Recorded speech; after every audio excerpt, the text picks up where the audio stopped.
لله رب العالمين والصلاة والسلام على رسوله محمد وعلى آله وأصحابه أجمعين أما بعد لحد سنة مخکې تاسو ته ښه راغلاست وایو د هېواد د بېلابېلو سیمو محترمو تجارانو واقعا د تاسې مسؤلیتونه ډېر درانه دي او په مجموع کې افغانستان په سلو کې له 80 نه تر 80% خلک یې روزګار یا زراعت ته یا مالداري ده همدغه محصولات دي همدغه تازه میوې دي او بیا وچې میوې دي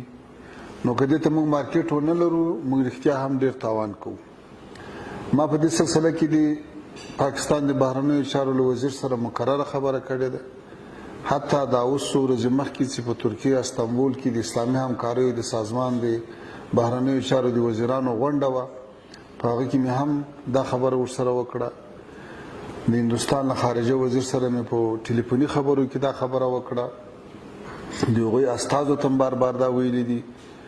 چې صحیح ده د تاسې دوه هیوادو تر مابین به مشکلات وي یا سیاسي نظامي امنیتي ولې لارې باید بندې نه سي خو داسې اوس د دوو لویو هیوادو تر مابین یو ټکر رامنځته شوی ده او دوی په خپل مابینځ کې لارې بندې کړي دي خو موږ خپل کوشش کړی ده بیا یې هم کوو د سفارتونو لارې مو هم کړی ده په لوړه کچه مو هم کړی ده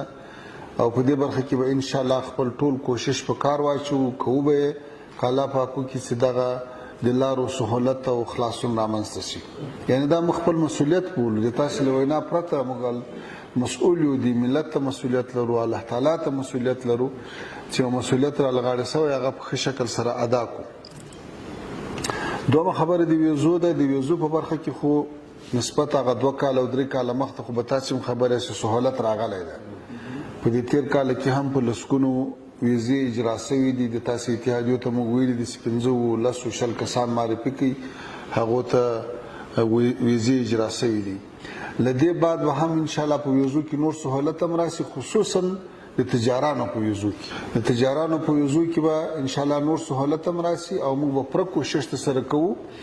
چې تاسو ته د تګ راتګ لپاره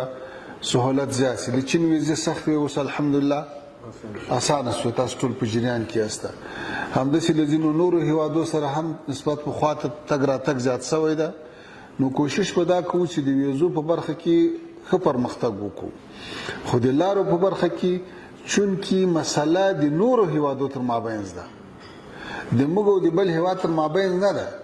بلکې د نورو دوه هیوادو تر مابینځ ده او خبره جنګ ته رسېدلې وه او جنګ وشو او بیا دغه بندېدل رامنځته شو خو موږ به بیا هم خپل ټول کوشش کوو انشاءالله چې له تاسې سره په دغو ټولو برخو کې همکاري وکړو تاسې باور وکړئ چې دا د ملت له حالاتو نه موږ ډېر ښه خبرېږو خصوصا بزګر دهقان د سارا خلک هغوی ډېر کم عواید لري په ټول کال کې چې دوی خواري کاږي 15 درختې وي پټۍ وي د هغه حاصل چې واخلي نو که هغه مارکیټ ونه لري نو بیا خو هېڅ او مارکیټ ته رسول د تاسې مسؤلیت ده او لارې خلاصول د موږ مسؤلیت ده موږ په دې پوهېږو لیک دا وردا موضوع پیچلې معلومیږي ما چې کله د دواړو بهرنیو چارو وزیرانو سره خبرې کړې دي دا موضوع لیک سخته ده اسانه نه ده نو الله تعالی دې وکړي چې دلته داسې یو د خیر فیصله وشي داسې یو نتیجې ته ورسېږو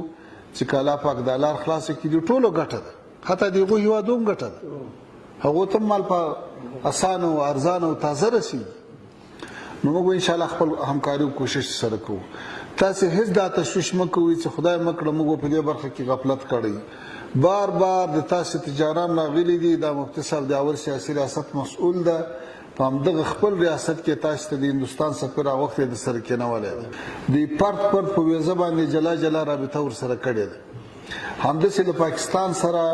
په ټولو موضوعاتو باندې وخت په وخت خبرې شوي دي بیا به هم خبرې کوو خپل وس او کوشش هم کړی ده او کوو به انشاءالله دا د تاسې کار موږ داسې بولو لکه خپل کار ځکه د خپل ملت کار هم ده او که په دې کې غفلت کوو د خپل آخرت تاوان هم ده ولې سړی خپل آخرت خطا کړي چې مسؤلیت راله غاړې ده او نیت سره کوو دا خو لویه بېغوري ده لویه ګناه ده چې کوو نو انشاءالله موږ به خپل وس سره کوو که خدای کول په دغو دوه موضوعاتو کې پاتې سو هغه د یغه لارې خبره ستاسو د چابهار بندر لارې اوس خو د ایران مشکل هم رامنځته سو هغه لاره باندې موږ د شروع یو چې چیرته خدای پاک کوي چې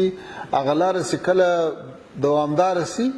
لکه سړی له خار بل خار ته ډیر موټران ځینو سار وخت سړک ته وروزي په لاسو شل دقیقې کې موټر پیدا کولای شي چې ولار سي نو که الته چیرته د تجارت لیک سوکه وده وکي او کشتي هم په خپل وخت باندې پیدا سي الته مالونه الته خو ګرمي ډیره زیاته ده مالونه انتظار نسی ان شاء الله په غلاره کې بیا ډیر څه کېدای شي خو د سیمه حالات تاسو ولیدل چې د څنګهلتیا غوندي وضعیت رامنځته سو کوشش په درو سرو حوزو کې کوو هم د ویزو په برخه کې هم د واګا بندر په لار باندې او هم د چابهار خو ځینې مشکلات د سیاسي زمانګیر دي او یا په نورو جهاتو پورې اړه لري او یا ډیر درانه مصارف غواړي نو موږ ته د الله تعالی توفیق راکړي چې په دې ټولو برخو کې کومک او همکاري سره وکړو